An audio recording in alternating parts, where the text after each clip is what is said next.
हमारी कहानी शुरू होती है दिल्ली के कनॉट प्लेस से। भीड़ में लोगों के सामान बेचने की आवाज आ रही है।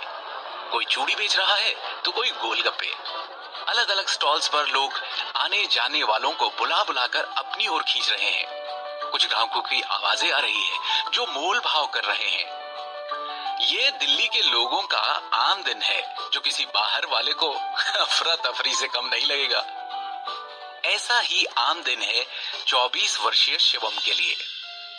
मासूम सा दिखने वाले शिवम की आवाजें उस अफरा तफरी को चीरते हुए अलग ही सुनाई दे रही थी। जैसे एक कशिश थी उसकी आवाज में। एक फूड ट्रक जिस पर लिखा है मृणाल के छोले कुलचे, उसके सामने खड़ा शिवम आवाजें लगा रहा है और लोगों को बुला रहा है। दिल्ली के कनॉट प्लेस आए और मृणाल के छोले कुलचे न खाए तो जी क्या दिल्ली आए और क्यों ही दिल्ली आए। उसकी आवाज लोगों का ध्यान खींच तो रही है। कुछ उसके ट्रक तक आकर रेट्स पढ़कर लौट रहे हैं तो कुछ सिर्फ एक प्लेट लेकर उसमें से पूरे परिवार का स्वाद निपटा रहे हैं। खैर, मायूस सा शिवम आवाजें लगाते हुए कब दोपहर से शाम कर बैठा उसे पता ही नहीं चला। एक और दिन निकल गया और आज भी गले में कुछ कम ही कमाई चमक रही है। पैसों को गिनकर अपनी जेब में डालते हुए उसने अपने साथ काम करने वाले अमन पाजी को ट्रक बंद कर आगे बढ़ाने को कहा।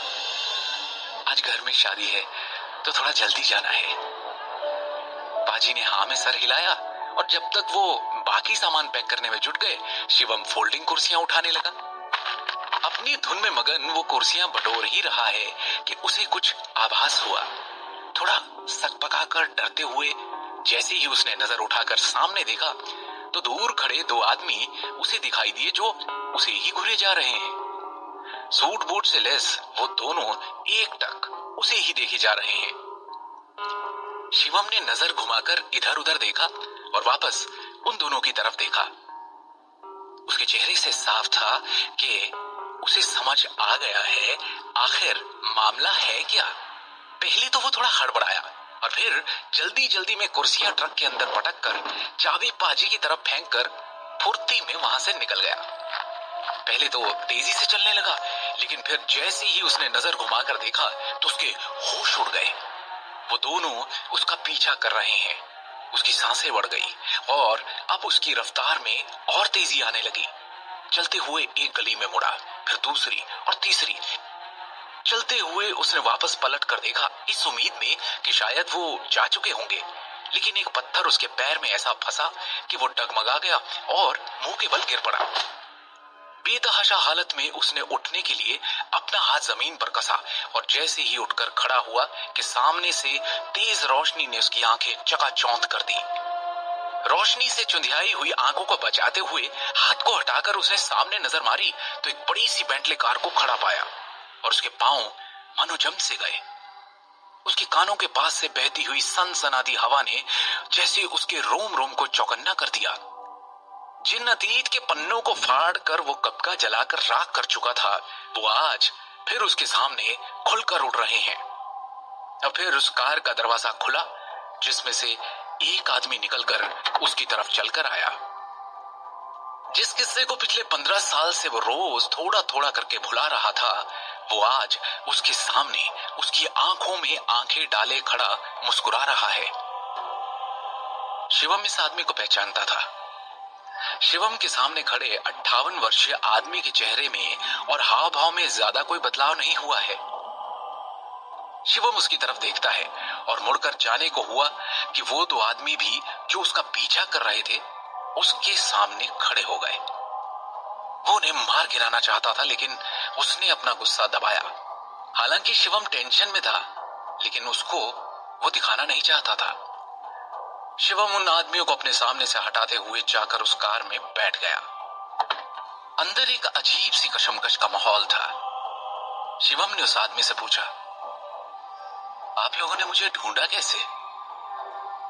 एक तीखी मुस्कान के साथ उस आदमी ने जवाब दिया, आपसे बेहतर कौन जानता है कि हम जिसे ढूंढना चाहे उसे पाताल लोक से भी खींच निकालें। फिर आप तो यहाँ दिल्ली में ही मिल गए। क्यों? सही कहा ना मैंने मिस्टर शिवम शाह? शिवम के चेहरे पर बेचैनी का माहौल छा गया। जैसे ही उसने तेजी में कह डाला, मेरा नाम शिवम शाह नहीं, शिवम गांधी है। हमें फर्क नहीं पड़ता, लेकिन हमें जो चाहिए वो तो आपसे ही मिलेगा। अब चाहे आप शाह रहें या गांधी बनकर घूमें। और मैं भी आपसे कह चुका हूं, अच्छे से समझा चुका हूं कि जो आपको मुझसे चाहिए वो मैं आपको नहीं दे सकता। उस आदमी के चेहरे पर मायूसी साफ झलकने लगी। उसने एक गहरी सांस ली और शांत भाव से शिवम की तरफ देखा। तो मैं ये मान लूं कि आप सच में सर यानी अपने दादाजी का इनविटेशन ठुकरा रहे हैं। भाड़ में गए आपके सर। शिवम से अब और सहन नहीं होता और वो सच का सामना करता है। जिस पल उन्होंने चुपचाप खड़े होकर मुझे और मेरी मां को उस घर और उस परिवार से अपने बेटे के हाथों बेइज्जत होते देखा, उसी वक्त से उनके साथ मेरे सारे रिश्ते नाते खत्म हो गए थे। और ये कहते ही शिवम के सामने 15 साल पुराना अतीत चमकने लगा। उसकी मां जमीन पर गिरी पड़ी है, उसके माथे से खून निकल रहा है और कोई उसे मार रहा है। 8 साल का शिवम इस दर्दनाक दृश्य को देख रहा है। पास में खड़े दादाजी कुछ नहीं बोल रहे थे। अतीत के इस मंजर से शिवम को उस काले सूट वाले आदमी ने बाहर निकाला। आप भी जानते हैं कि वो ऐसा नहीं करना चाहते थे। 2 साल से दादाजी की तबीयत खराब है। उन्होंने ही कहा था कि हम आपको ढूंढ कर लाएं। शिवम बहुत ही सीरियस टोन में उस आदमी से कहता है, मुझ पर इन सारी बातों का कोई असर नहीं होने वाला है। मैं उस घर में कदम नहीं रखूंगा, क्योंकि उस घर में वो इंसान रहता है जिसने मेरी मां की बहुत बेइज्जती की थी। और यही दादाजी थे जिन्होंने अपने बेटे को रोकने की कोशिश भी नहीं की। अब उन्हें मुझसे क्या चाहिए? अब प्लीज जाकर उनसे कह दो कि मुझे मेरी जिंदगी अपनी शर्तों पर शांति से जीने दें। शिवम, ये आप कैसी बात कर रहे हैं? सोच कर देखिए, आप एक शाह होकर किस परिवार से अपना नाता तोड़ना चाहते हैं? शिवम के गुस्से का बांध टूट जाता है और वो कार की खिड़की के कांच पर गुस्से में मुक्के मारना शुरू कर देता है। वो आदमी समझ नहीं पाता कि शिवम इतनी जिद क्यों दिखा रहा है। वो उसका हाथ पकड़ता है। शीशे को कुछ नहीं होगा, लेकिन आपका हाथ जरूर जख्मी हो जाएगा। दादाजी ने साफ साफ कहा है कि हम आपको उन तक एकदम सही सलामत पहुंचाएं। शिवम को मानो तो जैसे काटो तो खून नहीं। वो उस आदमी की तरफ मुड़ता है और अपने गुस्से को पीकर कहता है, देखिए, मैं आपसे आखिरी बार कह रहा हूं, 15 साल का वो दिन मैं कभी नहीं भूल सकता। और मुझे नहीं लगता कि दादाजी, मेरा मतलब है सर, भी कभी भूल पाएंगे।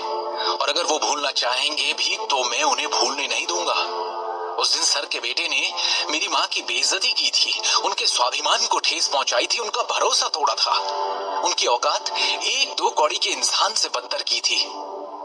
उस दिन मेरी मां के साथ जो सलूक हुआ था उस घर में, उन्हें जैसे सर के बेटे ने धक्के मारकर बाहर निकाला था। और क्या गलती थी उनकी? यही ना कि वो कहते हुए शिवम अचानक से रुक गया। क्या हुआ था उस दिन? ऐसा क्या किया था शिवम की मां ने जिसके कारण उन्हें शाह परिवार से उनके पति ने उन्हें धक्के मारकर बाहर निकाल दिया था? और फिर आज अचानक शिवम को लेने क्यों आए? शिवम उस दिन के ख्यालों में खोया ही था कि वो आदमी बोल पड़ा। इसका मतलब है आपको उन फटीचर नारंग के यहाँ एक गरीबी वाली और जिल्लत भरी जिंदगी जीना मंजूर है, लेकिन शाह फैमिली में लौटना मंजूर नहीं। शिवम को जैसे नारंग फैमिली के उल्लेख पर कोई फर्क ही नहीं पड़ा और वो तपाक से बोल पड़ा, शाह परिवार को सिर्फ पैसा, दौलत और शोहरत से मतलब है। क्या तुम्हारे भी भेजे में ये नहीं घुस रहा कि ये बात पैसे और रुतबे की नहीं, इज्जत और स्वाभिमान की है? जिस घर में वो इंसान रहता हो जिसने मेरी मां की इज्जत नहीं की, मैं उस घर में कदम नहीं रखूंगा। जाकर बोल दो अपने सर से। गुस्से गुस्से में उसने दरवाजा पीटना शुरू कर दिया और कहा, दरवाजा खुलवाइए और मुझे जाने दीजिए। ये कहते हुए शिवम मुड़ता है और कार के दरवाजे को एक जोर का धक्का देता है, जिससे दरवाजा एकदम से खुल जाता है और वो हड़बड़ाता हुआ बाहर की तरफ जमीन पर जा गिरता है। गाड़ी रफ्तार में चल रही थी। शिवम रोड पर गुलाटियां खाते हुए पीछे की तरफ गिरते हुए पहुंचता है, लेकिन बेंटले के पीछे से अटका हुआ एक ट्रक शिवम की ओर तेजी से बढ़ रहा था। तभी ये देखते हुए काले सूट वाला आदमी अपनी जेब से एक रिवॉल्वर निकालता है और उस ट्रक के टायर पर गोली चला देता है। गोली लगने के इम्पैक्ट से ट्रक अपना बैलेंस लूज कर सड़क के साइड पेवमेंट पर चढ़ जाता है। शिवम की जान बच जाती है, लेकिन इससे पहले कि वो आदमी शिवम को वापस जबरदस्ती अंदर बिठाए, वो जैसे तैसे उठता है और बेतहाशा भागना शुरू कर देता है। शिवम के चेहरे पर सालों का दबा हुआ गुस्सा साफ झलक रहा था। उसके दिमाग में हजारों ख्याल एक तूफान की तरह चल रहे थे। शिवम के कानों में उसके पिता की आवाज गूंजने लगती है, तुमने जो किया है उसकी भरपाई अब नहीं हो सकती। तुमने शाह परिवार के रुतबे पर कई सवाल खड़े कर दिए हैं। जो हरकत तुमने की है उसकी सिर्फ एक ही सजा है, तुम्हें ये घर छोड़ना होगा। एक 24 साल के लड़के ने अपनी पत्नी और शिवम की मां से कहा। जवाब में शिवम की मां ने भी कहा, चलिए तो मैं जाऊंगी, लेकिन सारा सच अभी भी ढका हुआ है। हिम्मत है तो पूरा सच बताओ। ये कहते ही उस लड़के ने उस लड़की को एक जोरदार थप्पड़ रसीद कर दिया, जिसकी मार से वो नीचे गिर पड़ी और उसके माथे से खून निकलने लगा था। शिवम अपने ख्यालों से बाहर आता है जब पास से गुजरती हुई एक कार की तेज रोशनी उसके चेहरे पर पड़ती है। वो पीछे मुड़कर देखता है और चौंक जाता है कि वो कार अब भी उसका पीछा कर रही है।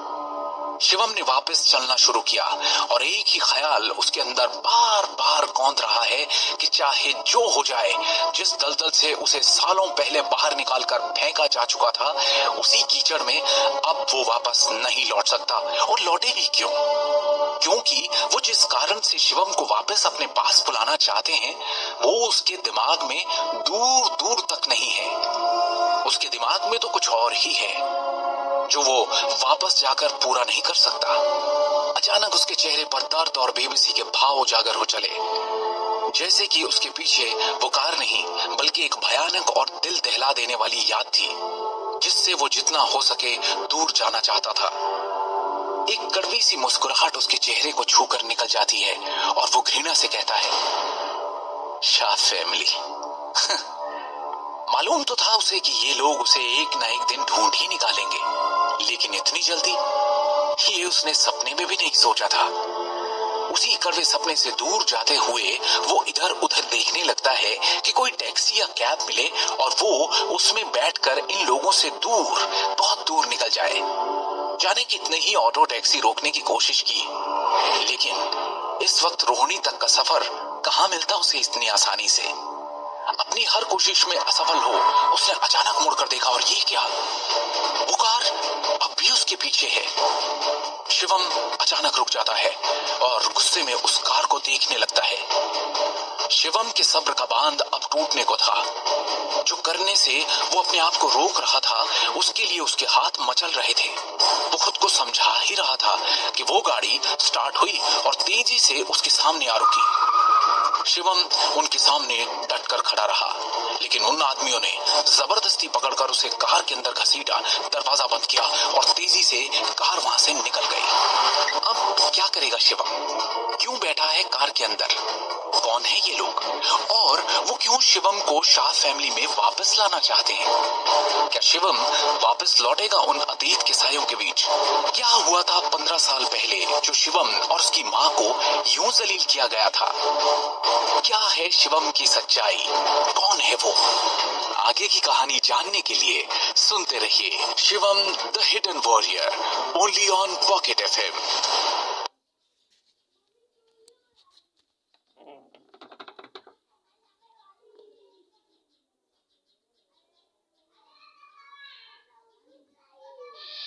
छोड़ो, छोड़ दो मुझे।